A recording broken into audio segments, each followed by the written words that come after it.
मंडळी, महाराष्ट्र विधान परिषद निवडणूक जसजशी जवळ येते तसतशी यातली चुरस वाढत चाललेली बघायला मिळते. ही निवडणूक महाराष्ट्रात एकूण 18 जागांसाठी होत असली तरी एकाच जागेने संपूर्ण महाराष्ट्राचं लक्ष वेधून घेतलेलं होतं आणि ती जागा म्हणजे नाशिकची जागा. म्हणजे निवडणूक जाहीर झाल्यापासूनच नाशिकचे उमेदवार आणि एकूण तिथल्या घडामोडी सतत चर्चेत येत आहेत. 18 तारखेला मतदान आहे आणि कालपर्यंत नाशिकमध्ये माहितीच्या उमेदवारांमध्ये रस्सीखेच सुरू होती. या घडामोडीत एक नाव केंद्रस्थानी होतं, ते म्हणजे गोकुळ गीते. कालपर्यंत निवडणूक लढवण्यावर ठाम असलेले गोकुळ गीते यांनी काल रात्री मंत्री उदय सामंत, गिरीश महाजन आणि दादा भुसे यांच्या उपस्थितीत या निवडणुकीतून माघार घेतली. आता ही माघार नक्की स्वेच्छेने घेतली की वरिष्ठांची मर्जी राखण्यासाठी? हा नक्की मनधरणीचाच परिणाम आहे की यामागे काही दबाव तंत्र वापरलं गेलंय? आणि आता गोकुळ गीते माहितीचे अधिकृत उमेदवार नरेंद्र दराडे यांना पाठिंबा देणार का?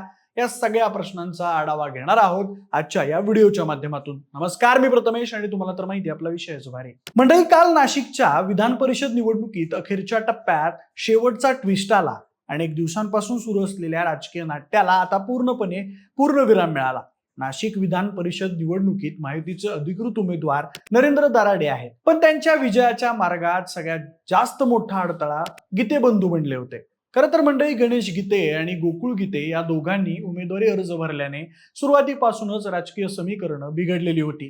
त्यानंतर गणेश गीते यांनी गिरीश महाजन यांच्याशी चर्चा केल्यानंतर आपली उमेदवारी मागे घेतली, पण गोकुळ गीते मात्र त्यांच्या निर्णयावर ठाम राहिले. त्यानंतर उमेदवारी अर्ज मागे घेण्याची अधिकृत मुदत संपून गेल्यानंतरही त्यांनी माघार घेतली नाही आणि त्यामुळे माहितीत चिंता आणखी वाढत गेली. गोकुळ गीते यांची ताकद केवळ त्यांच्या नावात नाही तर स्थानिक स्वराज्य संस्थांमधील त्यांच्या प्रभावात आहे. नाशिकमधील अनेक नगरसेवक आणि स्थानिक प्रतिनिधींवर गोकुळ गीते यांचा मोठा प्रभाव स्पष्टपणे दिसून येतो. त्यामुळे जर त्यांनी निवडणूक लढवली असती तर नरेंद्र दराडे यांना मोठं आव्हान निर्माण होऊ शकलं असतं आणि त्यामुळे माहितीची हक्काची समजली जाणारी जागा धोक्यात येऊ शकत होती. त्यामुळेच गेल्या काही दिवसांपासून मंत्री उदय सामंत, मंत्री गिरीश महाजन आणि इतर वरिष्ठ नेते नाशिकमध्ये ठाण मांडून होते आणि सतत गोकुळ गीते यांची मनधरणी करत असल्याच्या बातम्या आपल्या समोर येत होत्या. काल परवापर्यंत गोकुळ हे कुठल्याही परिस्थितीत माघार घेणार नसल्याचं सांगत होते, पण काल गोकुळ गीते यांनी उदय सामंत आणि गिरीश महाजन यांच्या उपस्थितीत माघार घेत असल्याचं जाहीर केलं. यानंतर गोकुळ गीते समर्थकांमध्ये नाराजी दिसून आली. अनेक ठिकाणी होत असलेल्या राजकीय चर्चांमध्ये गोकुळ गीते यांना माघार घेण्यासाठी केवळ समजावलं जात नाहीये तर दबावही टाकला जातोय असं म्हटलं जात आहे आणि असा आरोप करण्यामागं गीते बंधूंचं एक जुनं प्रकरण कारणीभूत असल्याचं म्हटलं जात आहे. ते प्रकरण म्हणजे मार्च आणि एप्रिल 2026 दरम्यान नाशिकमध्ये एक म्हाडा घोटाळा समोर आलेला होता. म्हाडामध्ये आर्थिक दुर्बल घटकांसाठी राखीव जागांबाबत नियमांचं उल्लंघन झाल्याचा आरोप करण्यात आला होता. या प्रकरणात तब्बल 194 बिल्डर, जागा मालक आणि भागीदारांवर गुन्हे दाखल करण्यात आले. अनेकांनी अटकपूर्व जामिनासाठी अर्ज केले होते, मात्र जिल्हा न्यायालयानं ते फेटाळले. याच यादीमध्ये गणेश गीते यांचंही नाव समोर आलं होतं.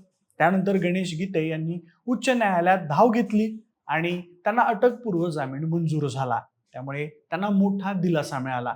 पण आता पुन्हा एकदा हे प्रकरण चर्चेत आलंय, कारण राज्य सरकारच्या कायदेशीर विभागाकडून अतिरिक्त सरकारी वकील आणि उच्च न्यायालयाशी संबंधित अधिकाऱ्यांना पत्र पाठवण्यात आल्याची माहिती समोर आली. या पत्रात गणेश गीते यांना मिळालेला अटकपूर्व जामीन रद्द करण्यासाठी सर्वोच्च न्यायालयात जाण्याचा विचार करण्यास सांगण्यात आल्याचं वृत्त आहे आणि याच ठिकाणी विरोधकांचा आरोप सुरू होतो. विरोधकांचं म्हणणं आहे की गोकुळ गीते यांच्यावर राजकीय दबाव निर्माण करण्यासाठी त्यांच्या भावाच्या म्हाडा घोटाळा प्रकरणाचा वापर केला जातोय. जर सर्वोच्च न्यायालयात जाऊन जामीन रद्द करण्याचा प्रयत्न झाला तर गणेश गीते अडचणीत येऊ शकतात. त्यामुळे आपल्या भावाला अडचणीतून वाचवण्यासाठी गोकुळ गीते माघार घेण्याचा निर्णय घेत असावेत अशी चर्चा राजकीय वर्तुळात रंगली आहे. माहितीनं मात्र या आरोपांचं खंडन केलंय. भाजपचे संकटमोचक मंत्री गिरीश महाजन यांचं म्हणणं आहे की फक्त संवाद आणि समन्वयामुळे गोकुळ गीते यांनी हा निर्णय घेतलाय. गुरुवारी या संदर्भात मंत्री महाजन यांच्याकडे विचारणा झाली असताना त्यांनी या प्रकारे दबाव तंत्राची बाब फेटाळली. म्हाडाचा विषय न्यायप्रविष्ट असून माघारीशी त्याचा संबंध जोडू नये असं मंत्री महाजन यांनी स्पष्ट केलं.